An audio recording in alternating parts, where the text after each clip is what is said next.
Hey, this is Mark from Caliber Home Loans. I'm going to go over the market for the week that ended on the 20th. So, as you can well imagine, between the stock market and the bond markets, it's been extremely volatile. Rates hit an all-time low about a week and a half ago and then went up as much as a full point. In some cases, came back down, went back up. I mean, lenders are seeing 2, 3, 4, 5 reprices per day. It gets a little disconcerting when you're talking to a client on the phone and quoting a rate, and your email pops up and says, okay, well, we're going to freeze you out and rates are going to get worse with the next reprice. So it's pretty difficult to have an interesting conversation with clients right now. But so let's take a look at the charts. So what you're looking at now is Friday's chart.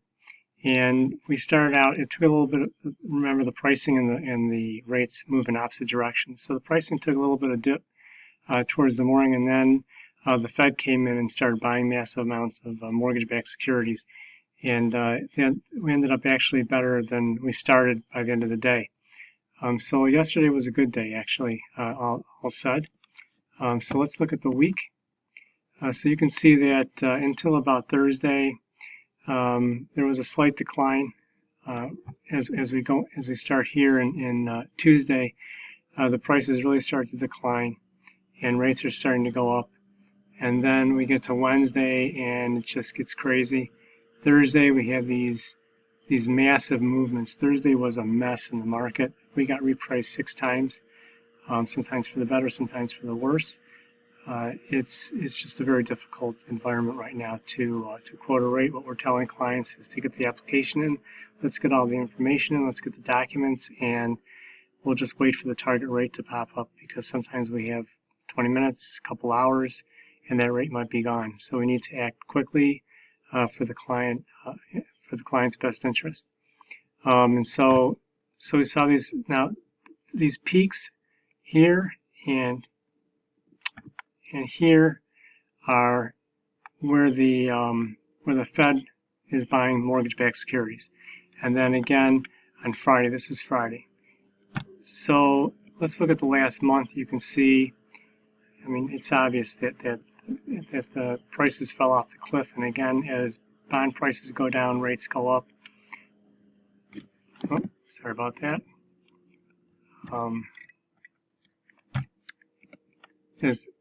As rates go up,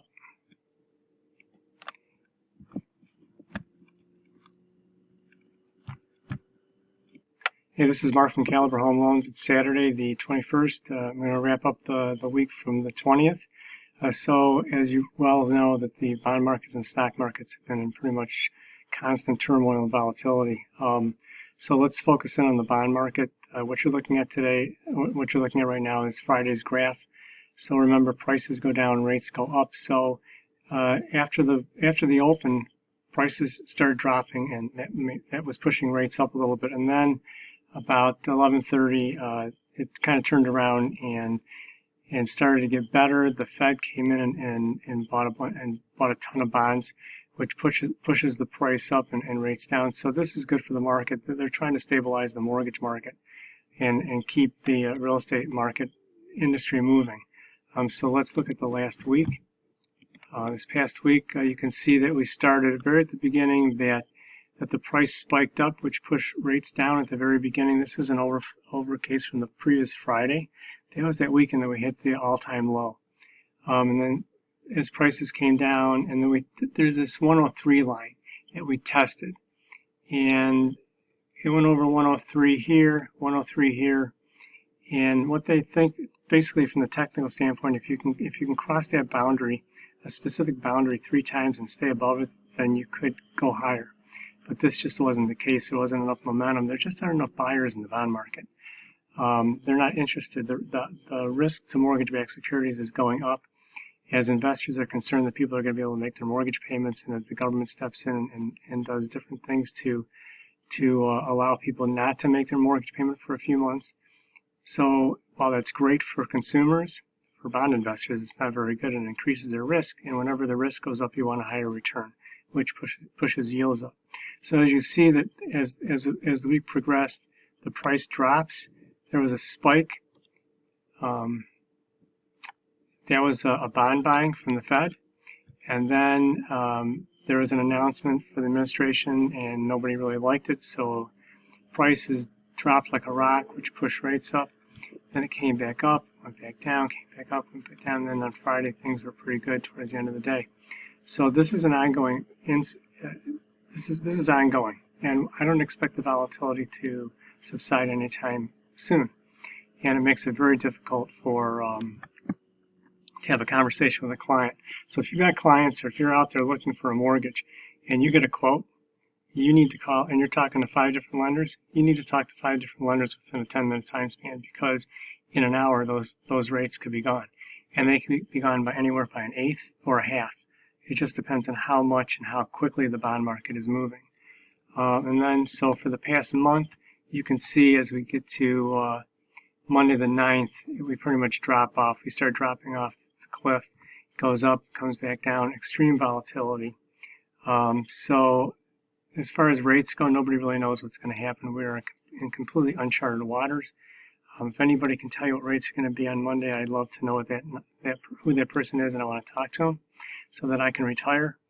But it's just, we're trying to do our best for our clients. I know sometimes we all sound like used car salesmen when the rate changes 3 times during the day. But it's just the nature of our industry and how rates are set. There's a huge capacity issue with investors.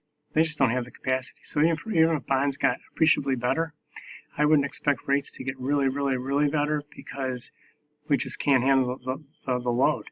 There's nowhere to put the loans.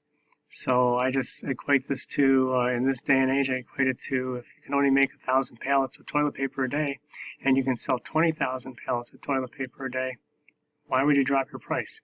So that's kind of going to be the move forward. I know a lot of lenders have gone to 90 days on a refi. I know in Caliber we're still within 60 days, and we're doing our best to keep our purchases between 30 and 45 days on clean deals.